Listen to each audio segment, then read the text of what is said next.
Justin, let's do a thing. Okay, Sean. Let's make this happen.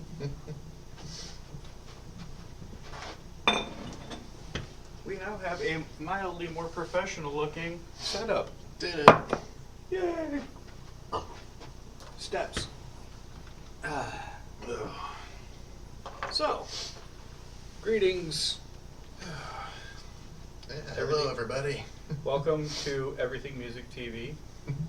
Yeah, we are here today. We are here today. Yes, we are here. We have not died or anything. No, still kicking. Yep. So, today's topic is, which one are we going to attack? I think we're going to start with sound. Live sound. Oh.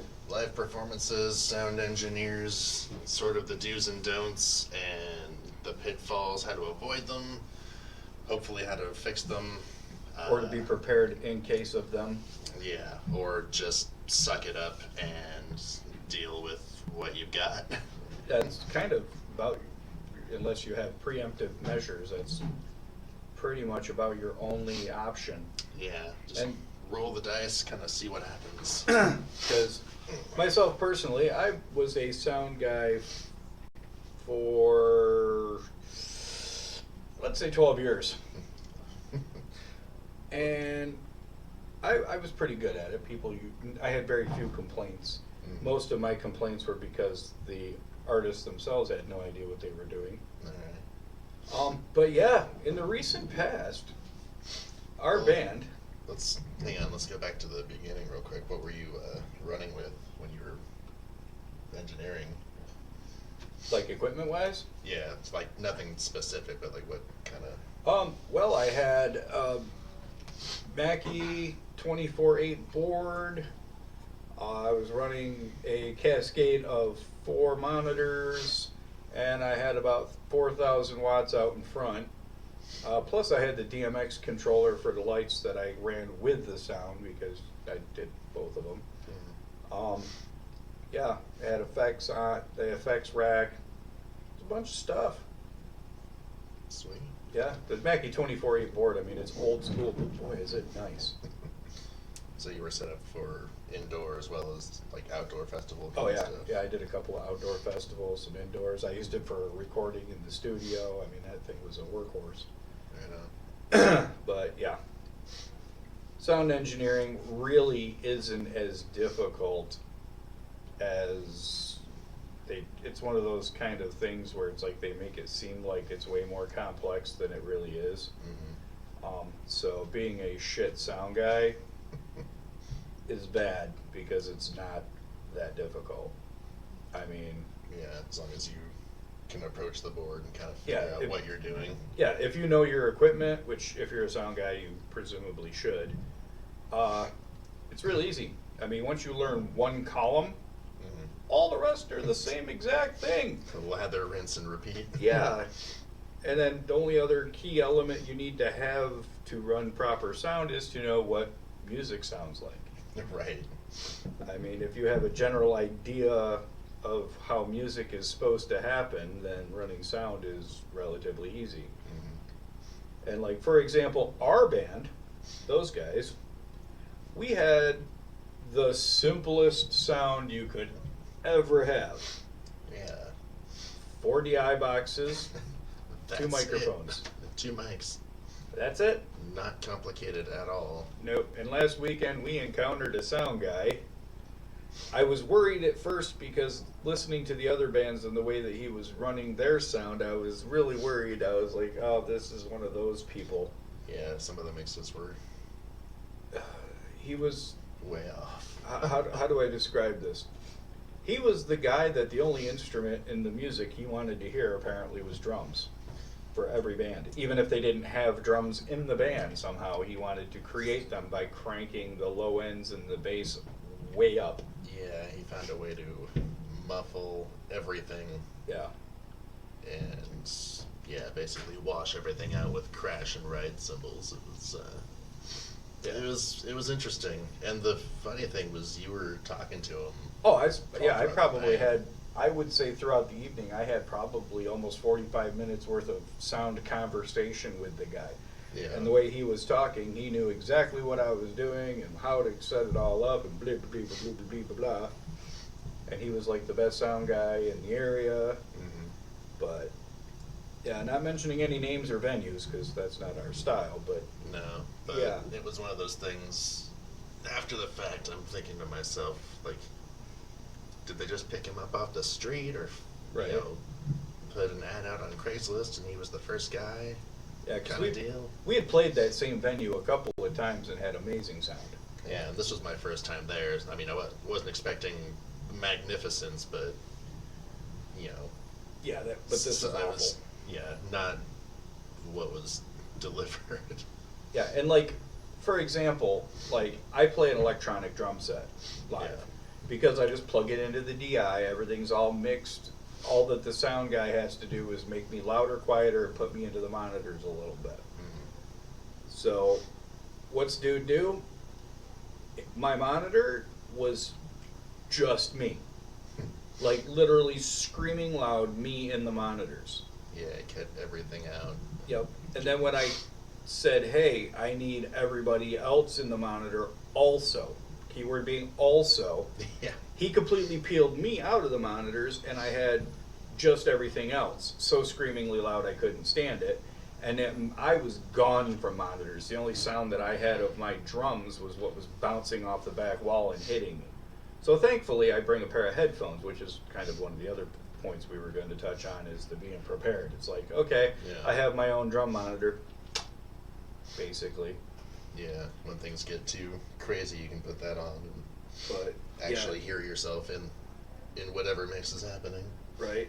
And then you went up and talked to him because you have wireless bass, so you went out and listened and you knew what it was supposed to sound like, and you went and talked to him and he said basically what? Yeah, before we even started playing, we were sort of setting up. The drums had already been preset, so we just had to shift them over a couple feet. But yeah, I went off stage and we just started with drums and bass because they were the first two that were ready, and that mix was fine Right. when I was standing next to him. And the guitars, when they came in, they were okay. Like everything, before we started playing, everything was fine. But yeah, once we started our first song up on stage, all I heard was either me or the lead guitar, drums just from the other monitors, just same kind of deal, as everything was bouncing. I could hear it, but it was hard to focus. But once I got back into the mix, like where the crowd would be over by the sound booth, guitar was way too loud. The drums were just off the charts loud. Like couldn't hear the backup vocals or the rhythm guitar. Yeah, it was a mess. So after the first song, I stood right next to him. I said, "Hey, the guitar is screaming loud. The drums need to come down. These are the adjustments that we need right now." And then went back on stage and we started into the second song, and just because of the mix, our timing was off and we missed the cue for the intro verse, and we had to stop and start. Which we never do. And it's one of those situations where you kind of have to, in a way, you kind of have to take it because you're getting frustrated, and you can either be cool and kind of roll with it, or, if you need them to adjust the mix, at that point you basically look like a massive dickhead. Yeah. Because you're saying, hey, like at this point, you're so frustrated, you're shouting at somebody, saying, hey man, listen, like you need to do your job. Yeah. So, and there's really not much you can do in the circumstance of having crap sound guy, because if they have control over your sound. Yeah. And if they're not doing what you need them to do, there's no real way at that moment to do anything to fix the situation. You're pretty much floating on a raft in the middle of an ocean of crap sound. Yeah, you can either be a nice guy and hope that it changes, or you can be a dick And then guaranteed that it's just going to be a shit mix, because he's going to be like, well, fuck these people. yeah, I'll just do whatever I want. Yeah. And that's kind of the thing with a live show anyway is like typically what I would think is you'd want to show up, obviously like an hour or two early, kind of get the vibe of the room, kind of feel it out. If it's a multi-band format, kind of chat with the other bands and get a feel for them. Talk to the sound guy, but Right. We covered all of those bases. yeah, like don't be a dick. What you want to do is just be respectful, be courteous, because a majority of the time it is their domain. They know how that system runs. You know how your sound is, but if you don't communicate that with them, Right. And even if you do, if they don't know what they're doing. yeah, I mean, he called what we were doing, like when you're doing the multi-band format, he called it festival style, which I've done festivals, like 40-band music festivals, and ran sound for those kind of things. yeah, And basically a festival music sound mix is essentially you run, the monitors are all at about unity across the board. And for those of you who don't know what unity is, that's a whole nother, that's basically like the general setting of like the perfect, most mixers have a U on them, and that's what it means. It's like it's not, it's got a little bit of headroom and it's up enough to where it's got the right amount of juice going through. That's a whole other topic all in itself, explaining how a mixer works. This is about the mixing engineer. So, but yeah, he used the word festival style. Festival style mixing is drop all the monitors to unity. They start playing. As the sound engineer, you adjust the fronts to get it to where it sounds good. And then after the first song, the band will get on the, they'll say, okay, well, I need this in my monitors a little bit more, this a little less, this a little bit more, and it takes just a few seconds for the sound engineer to adjust those things, and then the band just keeps right on trucking. right. That's festival style. I have no idea what this dude was doing. Like, I've never, and this is the third time in my life that I've had an engineer. The first time was a mic'd live drum set, acoustic, that I was sitting behind, and he pumped nothing but my drum set into my monitor. Oh my god. And then 2 times this has happened with the electronic kit. So one thing about being a drummer, the last thing you need to really hear is yourself. It's everybody else you're kind of trying to pay attention to, for those of you who are aspiring sound guys. Yeah. Drummers need to be able to hear themselves, yes.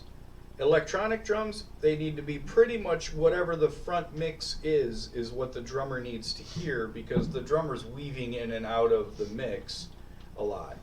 Yeah, and the acoustic kits are the reason that everyone else has to be louder.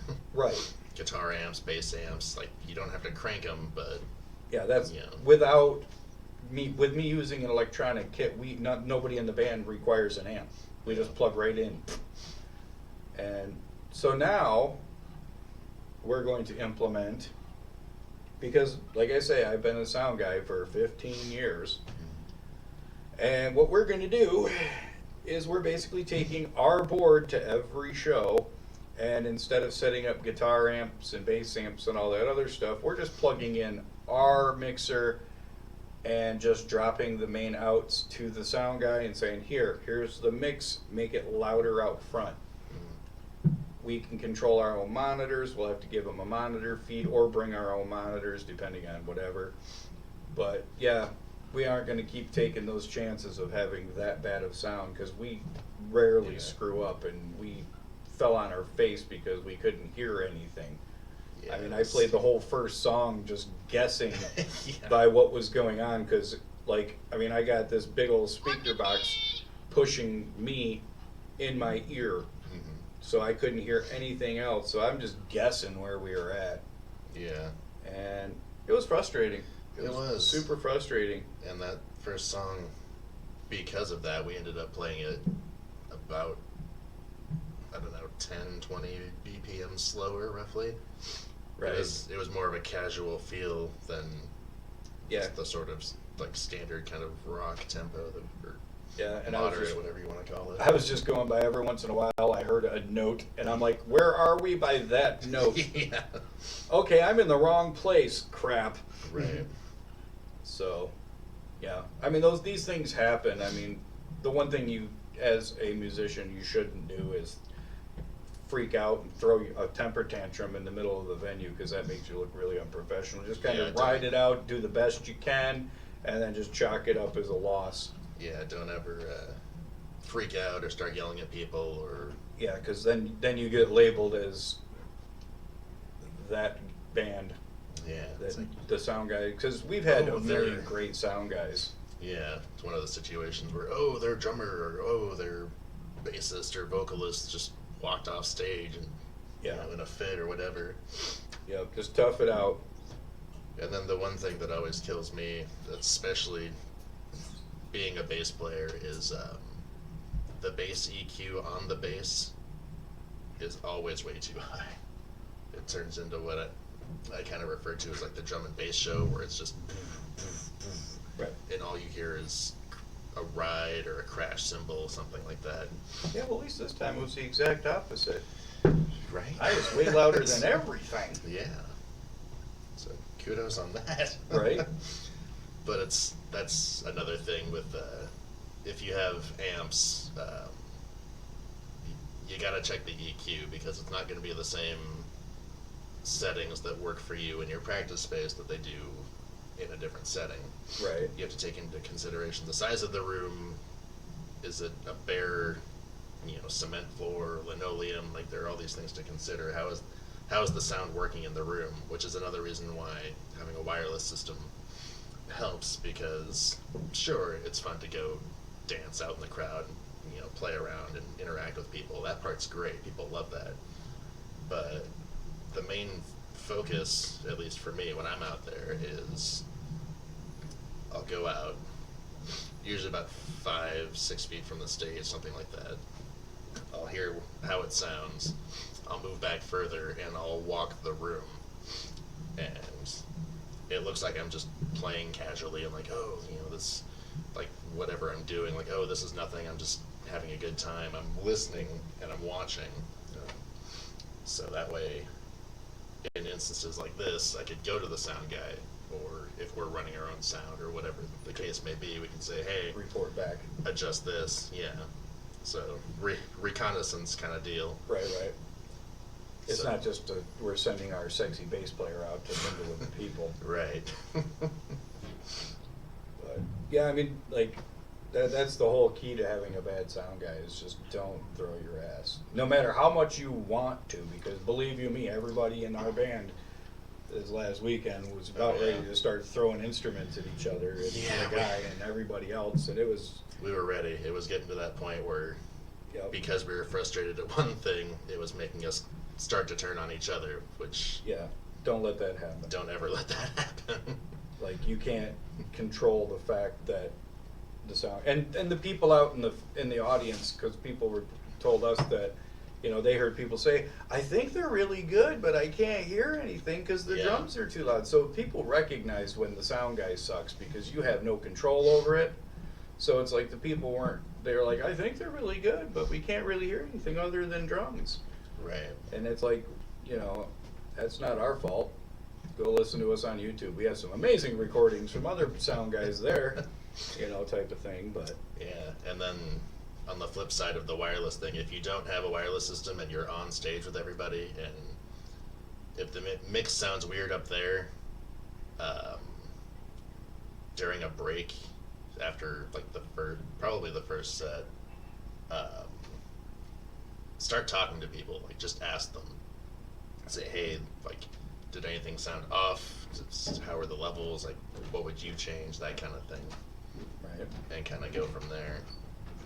And then if you need adjustments in your monitors, obviously, reach out to them. And Yeah, there's The a ton sound of guy will- techie stuff that can be done. yeah, I don't know. I think we got pretty much wrapped ourselves around that idea. I mean, just don't be a dick, yeah, and if either prepare ahead of time for it, and make it where it's almost flawless, like I say, where we're going to implement using our own mixer and just dropping the mains to the sound guy from now on. Yeah. As opposed to giving them the, any, I mean, some sound, like I say, 90% of the sound guys, one thing they're going to like about it is that they can relax. Yeah. Like with us running basically our own on-stage sound, even for the sound guy, he's going to be like, well, shit, once these guys plug in and I get the volume to a nice level, I can just go smoke a cigarette or have a drink and relax while they're playing and then come back and, unplug stuff. Yeah, and that's one of those things where, because of the experiences, like, it's not a control thing, it's just, hey, We know. unfortunately we've had so many interactions with and encounters with this situation that we feel more comfortable performing this way, Right. because we feel that we'll get the sound that we need, that hopefully everybody And if will the sound enjoy. guy gives a shit about it, be like, look, bruh, you're still getting paid to be here. You're not losing any money by us doing this. Yeah. You still got to maintain the equipment and make it louder or whatever you got to do. We're just controlling our mix so we know what it sounds like. Because I got this really cool thing called headphones that I put on that come right out of the main mix on the board. And I can tell what, at least a good gist, I mean, aside from like reading the room on the bass reflex and stuff, but I can get a pretty good idea what the mix sounds like out front. Yeah. And then I can just use that and play with them on, and then if something needs to be adjusted, I can just do it right on in between songs.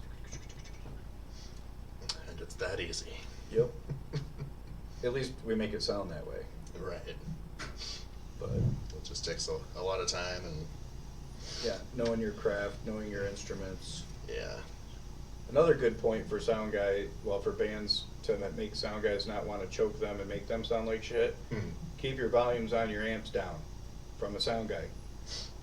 Get your amp level to just about where you're equal with the drum set's snare. When you get to that level, don't touch it. Seriously. I'm not even kidding. Have the drummer hit the snare, turn your amp up until you're about equal on level with the snare of the drums. Do that individually for each instrument. And from that point, the sound guy should be able to get you a real good mix. Because you'll be right loud enough for the drums, but yet not washing the whole stage. Because if you do that with like cymbals or something, Yeah. because those are supposed to cut above. Yeah. And be You're gonna louder. be way too loud. Right. If you adjust to those, yeah. Yeah, because you want to be able to hear the snare over the amps, or with the amps, but the snare will cut through the instruments if everything is set to that as like your unity.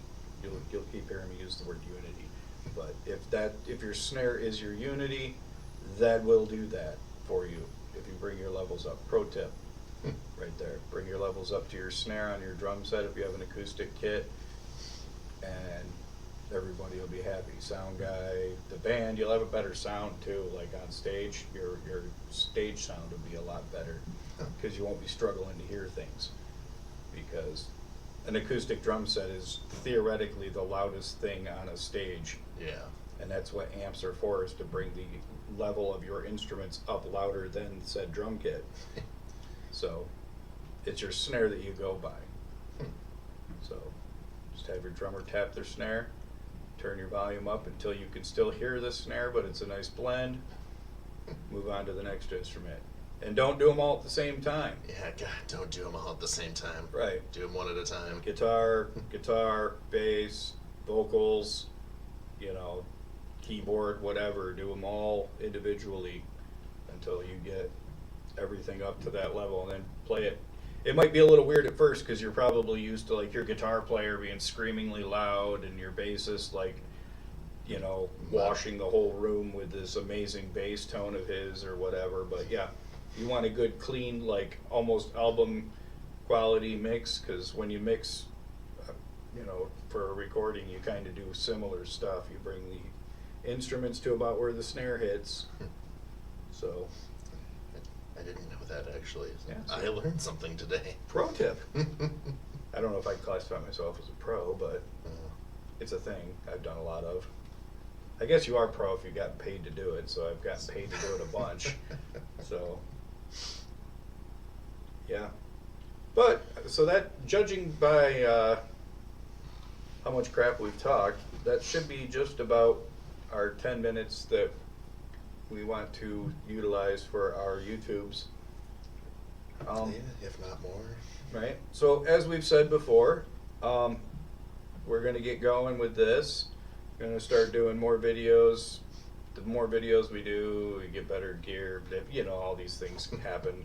Yeah. You know, we're this is what, our second video, and it's a little bit better than that first train wreck. But Just a little bit. We're getting used to being on camera. yeah, we're the rhythm section. We're the dudes that usually hide in the back of the stage, you know, that nobody ever sees. Yeah, now we're in front and we're nervous. Right. But drop some comments. Give us ideas for shit you'd like for us to do. I mean, anything's possible. We just, you know, it's what you want to see. And if you've made it this far, be sure to like it and subscribe and blah, blah, There blah, should be a blah. button down over here where I'm pointing, hopefully. Little Somewhere. red button. Yeah, unless I flip it. Yeah, oh boy. That could get weird. That could get weird. That and some fancy hats. You never know. Mostly fancy hats. Absolutely fancy. I had fancy hats on earlier. I might make that the thumbnail. Oh boy. So if you're looking at this video and you made it all the way to the end, which is now, and you see a thumbnail that's got me wearing a ridiculous hat, With a very smarmy look on his face. yes. If you've made it that far, drop into the comments and write shoopy doops. That way we know that you went all the way to the end of the video, and then you understand why the thumbnail was whack. Is it like the word of the day? Yeah, shoopy doops. Like Pee-wee's Playhouse? Yep. Just they're all nonsensical words of the day. But yeah, that way we know that you made it all the way to the end of the video. And you're like, why is this thumbnail of this crazy thing and then like the video's normal? That's why. Because we were testing the video. Because, you know, things and stuff, and my computer's acts a fool. It does what it wants. Sometimes it lets me accomplish things, other times not so much. Yeah, But- it depends what happens within a 15-minute span of time. Right. So it's surprising we've made it this far without it crashing. Yeah. So on that note, I'm going to kill it before it does. So All right. Yeah. now I get to edit it, We get to edit, so which won't be a lot of editing. we'll bring you more content so that you're content. That's right. We'll see you All later. soon.